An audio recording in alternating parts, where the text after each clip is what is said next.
Hello friends, welcome to my channel viral MCQ. दोस्तों, आज हम बिहार बोर्ड के कक्षा 10 का जो हिंदी का वर्णिका भाग 2 है, उसके 5वें लेसन का ऑब्जेक्टिव लेकर आए हैं, जिसका नाम है धरती कब तक घूमेगी। तो ऑब्जेक्टिव शुरू करने से पहले कुछ इसके बारे में बेसिक चीज़ें देख लेते हैं। तो दोस्तों, 5वें लेसन का नाम है धरती कब तक घूमेगी। तो इसके लेखक हैं सावरदइया। इनका जन्म जो हुआ था 10 अक्टूबर 1948 बीकानेर राजस्थान में हुआ था, और इनकी मृत्यु हो गई थी 30 जुलाई 1992 में। दोस्तों, यह कहानी माँ के ऊपर आधारित है, और माँ का जो भूमिका निभाई है वो है सीता। तो दोस्तों, सीता के पुत्रों के बारे में बात करें तो इसके पहले पुत्र जो थे वो थे कैलाश, दूसरे जो थे वो थे नारायण, और तीसरे जो थे वो थे बिज्जू। और इन तीनों पुत्रों के पत्नियों के बारे में बात करें तो पहले पुत्र की पत्नी थी राधा, दूसरे पुत्र की पत्नी थी भौरी, तीसरे पुत्र की पत्नी थी पुष्पा। दोस्तों, इस कहानी में दिखाया गया है कि 3 बेटे मिलकर भी अपने माँ का ख्याल नहीं रख पाते हैं। जो माँ होती है वो अपना पेट भरने के लिए तीनों बेटों के यहाँ दर दर की ठोकरें खाती हैं। तीनों बेटे लास्ट में चल के अपने माँ को अपने घर पे खाना ना खिलाकर वो ये निर्णय लेते हैं कि माँ को हर महीने 50-50 रुपये दे दिया जाएगा। ये उनका अंतिम निर्णय होता है।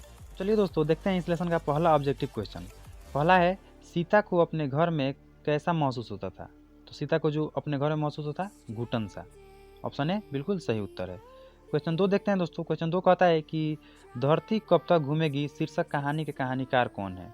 तो इसके जो कहानीकार हैं वो है सावरदइया। ऑप्शन सी सही होगा। अगला क्वेश्चन देखते हैं। अगला क्वेश्चन है कि धरती कब तक घूमेगी कहानी का प्रमुख पात्र कौन है। तो इसकी जो प्रमुख पात्र है वो है सीता। ऑप्शन डी बिल्कुल सही है। क्वेश्चन 4 है, धरती कब तक घूमेगी कहानी कहाँ की कहानी है। तो ये जो है राजस्थान की कहानी है। ऑप्शन सी बिल्कुल सही है। क्वेश्चन 5 देखते हैं। क्वेश्चन 5 कहता है दोस्तों कि धरती कब तक घूमेगी कहानी में किसकी प्रधानता दी गई है। तो ये दी गई है ऑप्शन ए नारी की।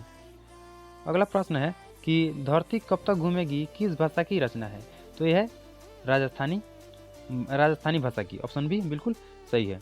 क्वेश्चन 7 देखते हैं। क्वेश्चन 7 कहता है कि धरती कब तक घूमेगी इस कहानी का अनुवाद, हिंदी अनुवाद किसने किया है।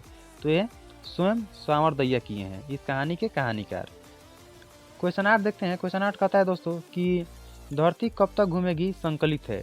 तो ये समकालीन भारतीय साहित्य से संकलित है। दोस्तों, अगला क्वेश्चन है, सीता घर छोड़कर क्यों चली गई। तो ऑप्शन बी 50-50 रुपया देने की बात सुनकर। उसके जो तीनों बेटे थे वो बेटे आपस में बात किए थे कि हर महीना 50-50 रुपये तीनों बेटे मिलकर देंगे माँ को। क्वेश्चन 10 है, सीता को कितने पुत्र थे। तो उसके पुत्र 3 थे, ये आपको पहले ही बता चुके हैं। क्वेश्चन 11 कहता है कि सीता के बड़े लड़के का नाम क्या था। तो आपको स्टार्टिंग में ही बताए थे तीनों लड़के के नाम। तो बड़ा लड़का का नाम था कैलाश। ऑप्शन बी बिल्कुल सही है। क्वेश्चन 12 देखते हैं दोस्तों। क्वेश्चन 12 कहता है कि अर्धविक्षिप्त सी अवस्था किसकी थी। तो इसकी ये जो अवस्था थी सीता की थी।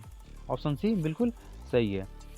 अगला क्वेश्चन है कि 13 नंबर, कैलाश की पत्नी का नाम क्या था। यहाँ पे पत्नी होगा दोस्तों। तो इसकी जो पत्नी का नाम था वो था राधा। ऑप्शन है बिल्कुल सही है। क्वेश्चन 14 देखते हैं। क्वेश्चन 14 कहता है कि कैलाश ने अपनी माँ सीता को कितने रुपये प्रति माह देने के लिए कहा। तो कहा था 50-50 रुपया। ऑप्शन है बिल्कुल सही है। क्वेश्चन 15 देखते हैं। क्वेश्चन 15 कहता है कि किसके भीतर आंसुओं का समुद्र भर गया। तो सीता के भीतर, जब उनके बेटों ने ये निर्णय लिया था कि 50-50 रुपया हर महीने दिया जाएगा। 16 देखते हैं दोस्तों। 16 कहता है कि सीता कितने कितने दिन एक बेटे के पास रहती थी। तो रहती थी दोस्तों 1-1 महीना। ऑप्शन है बिल्कुल सही है। क्वेश्चन 17 देखते हैं। क्वेश्चन 17 कहता है दोस्तों कि सीता अपने आप को क्या मानती थी। तो अपने आप को एक भिखारन मानती थी, क्योंकि उसको हर महीने अपने बेटों का घर बदलना पड़ता था। तो दोस्तों, इस लेसन के सारा ऑब्जेक्टिव खत्म होने के साथ साथ इस बुक का सारा ऑब्जेक्टिव खत्म हो गया। तो दोस्तों, यहाँ पे आपके लिए हम एक क्वेश्चन छोड़कर जाते हैं। जो क्वेश्चन है कि हिंदी के वर्णिका भाग 2 के 5 पाठ का उसके कहानीकार सहित नाम बताएं। तो इसका उत्तर आपको बताना है कमेंट करके। तो आप इसका उत्तर कमेंट में बताइएगा। तो दोस्तों, इस बुक का आज 5 का 5 लेसन का ऑब्जेक्टिव कंप्लीट हो गया। अगर आपने किसी भी लेसन का ऑब्जेक्टिव मिस किया है तो आप इस चैनल के प्लेलिस्ट में जाइए और उसमें जाके देखिए, आपको 5 लेसन का ऑब्जेक्टिव मिल जाएगा हिंदी का वर्णिका भाग 2 का। तो दोस्तों अगर आपने इस चैनल को अभी तक सब्सक्राइब नहीं किया है तो तुरंत सब्सक्राइब कर लें और बेल आइकन को हिट कर दें ताकि हमारी रेगुलर अपडेट आपको मिलती रहे। और हाँ दोस्तों, अगर आपको ये वीडियो अच्छी लगी तो लाइक, कमेंट और शेयर ज़रूर करें। तो चलिए दोस्तों वीडियो ख़त्म करते हैं। जय हिंद, जय भारत।